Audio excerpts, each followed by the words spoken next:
या बातमीचे प्रायोजक आहेत Patel car decor and accessories. Wholesale आणि रिटेल दरात सर्व प्रकारच्या कार ॲक्सेसरीज उपलब्ध।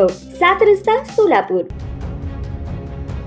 सोलापूर शहरात कायदा व सुव्यवस्था अबाधित राखण्यासाठी तसेच भविष्यातील संभाव्य हल्ले रोखण्यासाठी सोलापूर शहरात ड्रोन आणि इतर मानवरहित हवाई यंत्राच्या वापरावर 31 डिसेंबर पर्यंत निर्बंध लागू करण्यात आले आहेत। सोलापूर शहरातील संवेदनशील आणि राष्ट्रीय सुरक्षेशी संबंधित स्थळांना संभाव्य धोका लक्षात घेऊन हा महत्त्वाचा निर्णय घेण्यात आला आहे। पोलिसांच्या माहितीनुसार गेल्या काही दिवसात सोलापूर शहरात विविध कार्यक्रम, उत्सव आणि गर्दीची ठिकाणे वाढली आहेत। याच पार्श्वभूमीवर असामाजिक प्रवृत्तीचे घटक किंवा दहशतवादी गट ड्रोनचा वापर करून गोंधळ निर्माण करण्याचा किंवा हल्ला चढवण्याचा प्रयत्न करू शकतात, अशी शक्यता पोलिसांनी वर्तवली आहे। सोलापूर शहर हद्दीत कोणत्याही व्यक्तीस विनापरवाना ड्रोन किंवा इतर मानवरहित यंत्राचा वापर करण्यास मनाई करण्यात आली आहे। अधिकृतपणे परवानगी घेतल्याशिवाय ड्रोन उड्डाण, चित्रीकरण किंवा अन्य प्रकारचा हवाई वापर पूर्णपणे बंद करण्यात आला आहे। हा आदेश पोलीस आयुक्त यमराज कुमार यांनी जारी केला असून शहरातील सर्व नागरिक, संस्थांना आणि इतर घटकांना या नियमांचे काटेकोर पालन करण्याचे निर्देश देण्यात आले आहेत। या आदेशाचे उल्लंघन आढळल्यास भारतीय नागरिक सुरक्षा संहितेतील संबंधित कलमानुसार कठोर कारवाई करण्यात येईल, असा इशाराही देण्यात आला आहे।